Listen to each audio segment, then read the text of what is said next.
오늘의 제보자를 만나러 가봤습니다. 경찰서네요. 왜 경찰서에서 만날까요? 옥자라는 사람을 고소하기 위해 모였다고 합니다. 주변 모두의 인생을 망쳤다는 그녀는 대체 누구일까?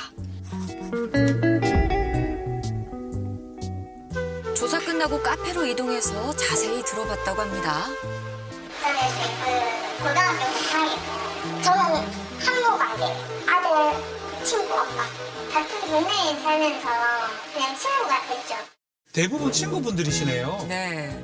중학교 때도 그냥 순진한 아이였어요. 그냥 긍정적인 사람 항상 웃으면서 호호 실실하면서 한 번도 누구한테 화를 내는 걸 별로 본 적이 없어요.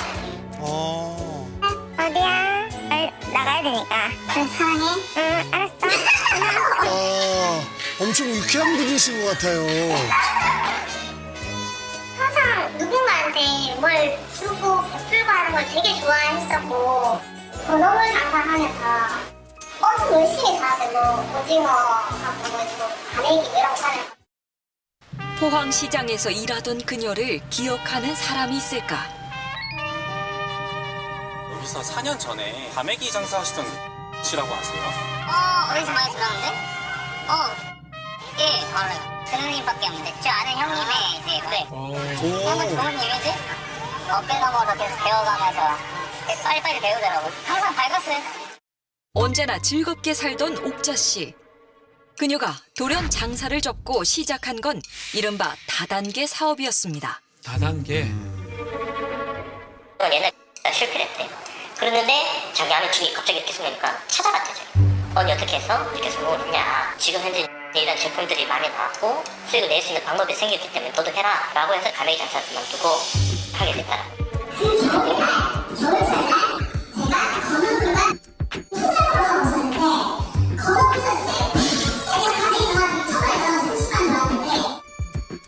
건어물 장사할 때와는 전혀 다른 삶을 살게 된 그녀. 신랑과는 살짝이었고 지금은 뭐야? 지금은 1세분이니까 27평 전세에서 53평 자가로 이사를 하게 됐죠. 제대로 성공하셨나 보네요. 네. 그 4, 5년 동안 이 사람의 집안이 너무나도 이제 많이 좋아진 거예요. 주변의 인정을 받으며 초고속 승진도 했다고 합니다. 실제 옥자 씨 사진이랑 인터뷰가 실린 회사의 매거진입니다. 야, 굉장히 인정받고 있네요. 네. 나중에는 씀씀이가 엄청 커지면서 야 그거 어떻게 해? 이러면 야 내가 돈 준다 해라. 내가 사줄게. 그거 얼마 한다고. 뭐 한 달 버는 돈이 얼마고 막 이렇게 얘기하면서 엄청 자기 그런 자랑을 많이 했던 것 같아요. 제가 듣기로는 한 2천? 월 2천이요? 수입이 상당한데요? 그러던 어느 날 옥자 씨가 흥미로운 제안을 하나 했습니다.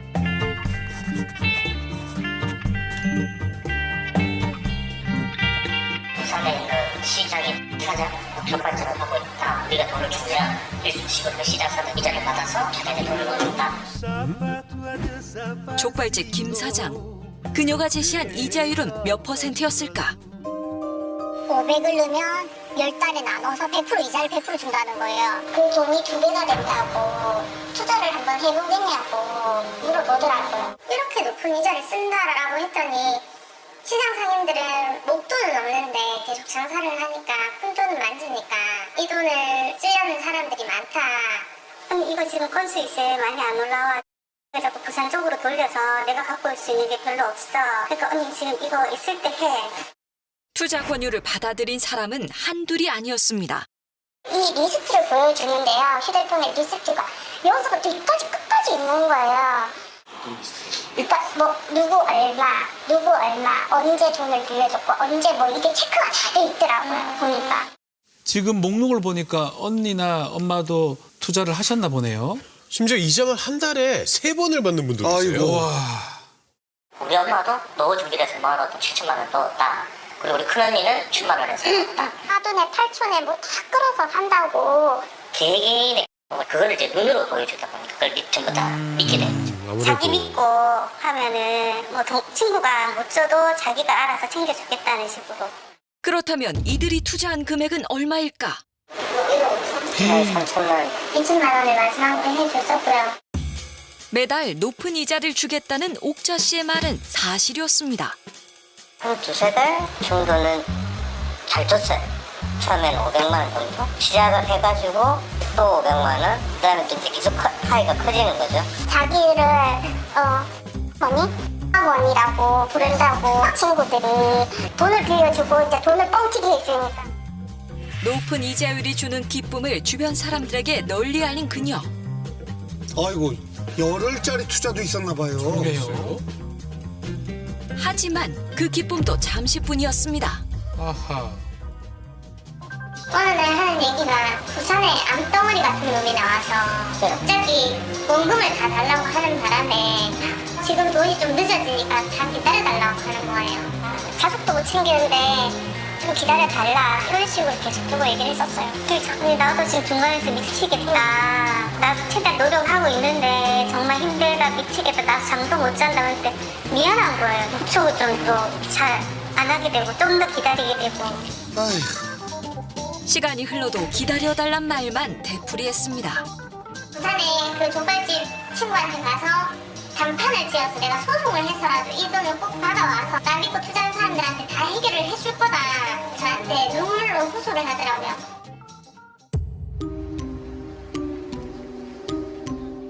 족발집 김 사장에게 어떤 사정이 생긴 걸까? 김 사장과 약속을 잡고 기다리던 제작진. 혹시 네, 혹시 오, 드디어 만났나 봐요. 저분이 아까부터 계속 언급되던 그 부산 족발집 큰손인가 봐요. 그렇죠. 부산 시장이 큰 손이라 하니까 좀 성공했다고 해야 되나? 고맙다? 말하는 사람을 이렇게 크게 봐주니까. 사실 족발집 김 사장은 옥자 씨와 오랜 친구 사이였습니다. 중학교 때부터 절친이었죠.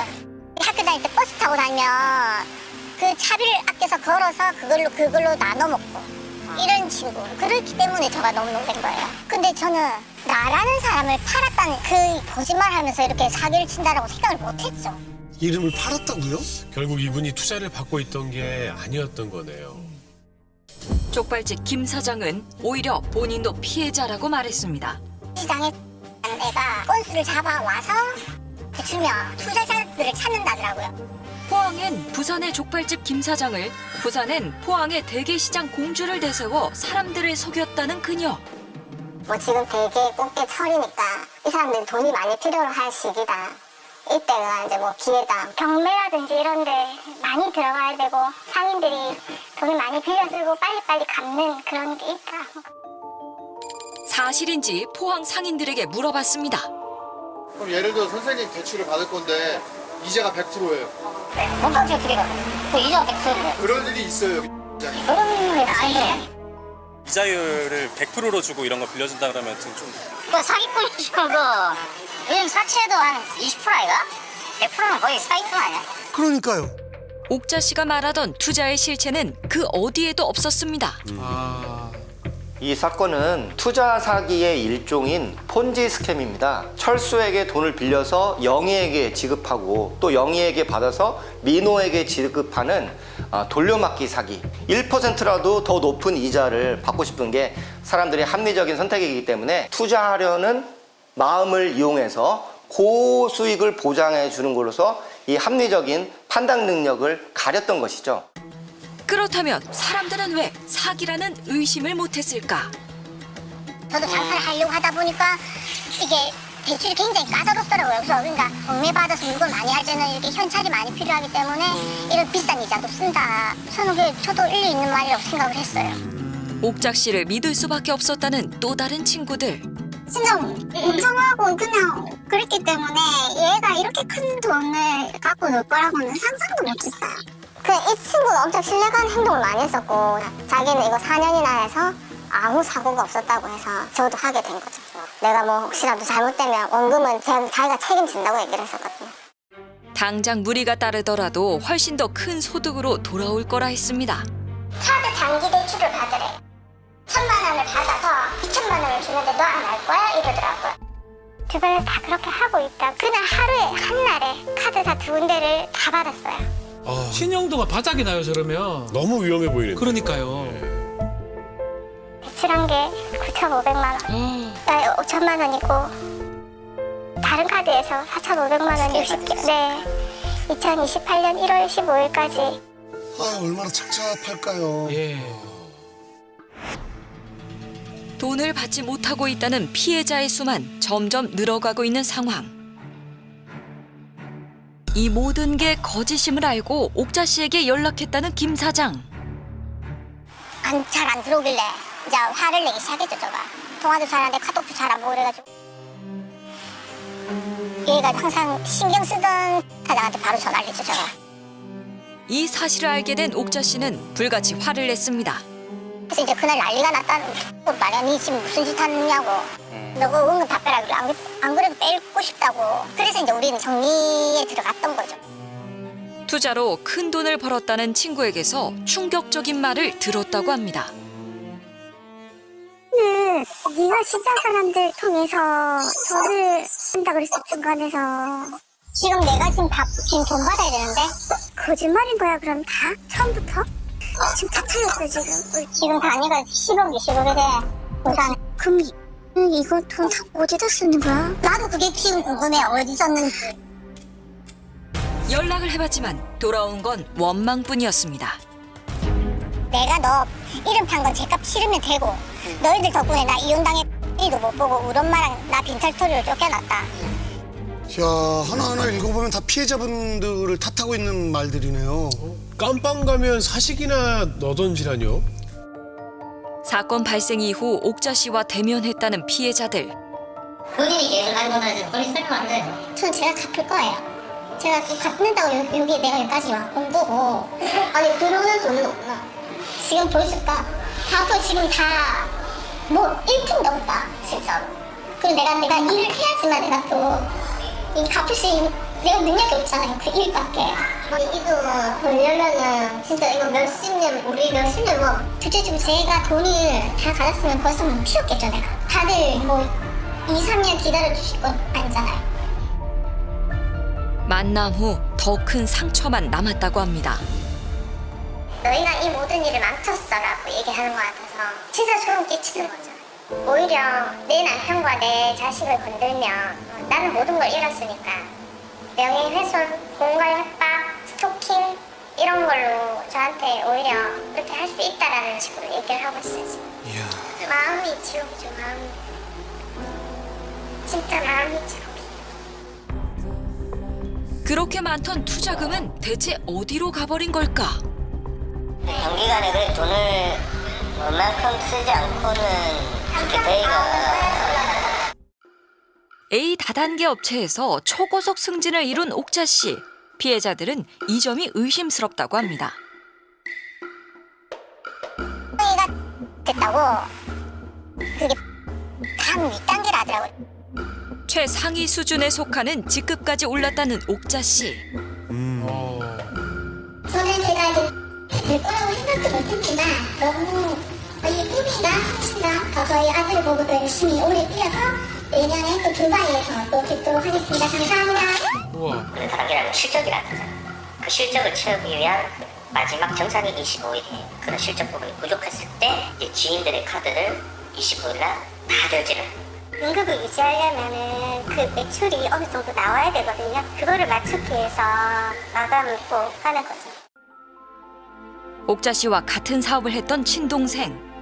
그녀는 옥자 씨의 비밀을 알고 있을까?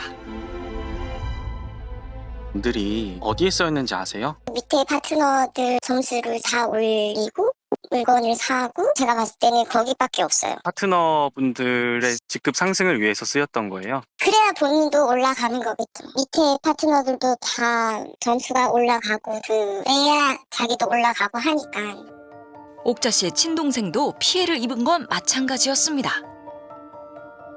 저도 언니 때문에 뭐 피해를 보고 있는 상황이고 조사를 빨리 해서 그냥 진행이 됐으면 하는 그런 상황이거든요. 다단계 사업을 시작한 후 눈에 띄게 좋아진 그녀의 삶.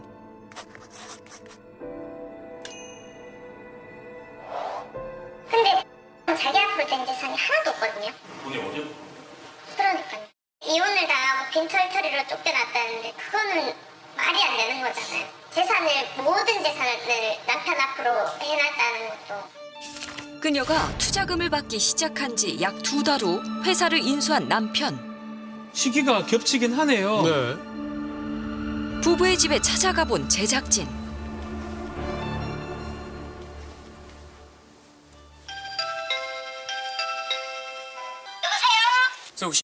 혹시 맞으실까요? 어디서 오셨어요? 안녕하세요. 저희 MBC 실화탐사대라는 프로그램에서 왔는데요. 나 지금 집에. 그러면 선생님께서는 관계가 어떻게 되세요?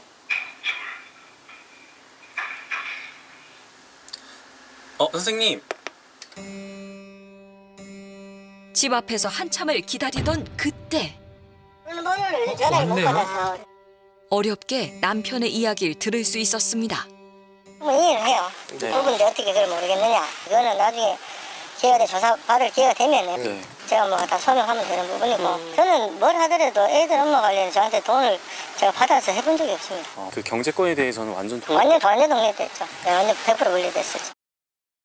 같은 집에서 생활은 하셨잖아요. 이상하다는 생각은 안 해보셨던 거예요? 전혀 몰랐습니다. 제가 알았으면 이 가마도 없겠습니다. 이렇게. 라는 직급까지 올라가신 거면 수입이 되게 많은 걸로 알고 있는데 그 금액을 본 적이 없습니다. 얼마를 버는지는 모릅니다. 저는. 이제껏 하면서 저한테 통장을 보여준 적이 한 번도 없어요. 남편에게 그녀가 어디 있는지 물었습니다. 부인분께서 어디 계세요? 정말 모릅니다. 제가. 어떻게 모르시죠? 제가 쫓아냈으니까요. 나가라고. 참 비참합니다. 못 나가고. 혹시 그녀의 동료들은 이 사건에 대해 아는 게 있을까? 가장 가깝게 지내던 세경 씨의 이야기를 들어봤습니다. 그 전에 어느 순간 이틀 정도로 전화를 많이 받았어요. 받다 보니까 저는 너무 충격적이고 사실은 처음에는 안 믿다가 가족까지 아파니까 너무 많이 또한 자신들을 향한 의혹도 억울하다는 입장이었습니다. 우리가 얼마나 열심히 사는 사람들인데 진짜 엉망이에요. 그렇게 할 수가 없어요. 절대로. 제작진은 옥자 씨에게 전화 연결을 시도했습니다. 고객께서 전화를 받을 수 없습니다. 잠시 후에 다시 걸어주시기 바랍니다. 한때 가장 믿는 친구였기에 배신감이 더욱 크다는 피해자. 고객이 전화를 받지 않아 삐 소리 전화를 전혀 안 받네요. 네. 끝까지 책임을 회피하고 있네요. 아이고 얼마나 배신감이 크겠어요. 네. 며칠 후 피해자로부터 전화가 걸려왔습니다. 여보세요? 네, 선생님 아까 전화 주셨어가지고요. 네. 하고 통화했거든요. 어딨어? 그냥 시골 같은 친구가 뛰어대가지고. 지금 이 상황 어떻게 할 건데? 어떻게 수습할 건데? 이게 금액이 커지다 보니까 그랬는데 어떻게든 내가 갚아주려고 진짜 했었다. 나는 거짓말한 건 잘못했지만 내가 그거에 대한 부분에서 사죄하려고 했지만 정말 내가 이 2천만 원 받아 어디 빼돌린 거 하나도 없다. 진짜로 나는. 그게 가치가 없었다며. 사죄해야지. 근데 내가 지금 갈 수가 없다. 여태까지 시집와가지고 고생을 했거든. 아이고, 우리 위에 내가 이렇게 살았는지도 모르겠고 우리 신랑한테 그냥 버림받았어.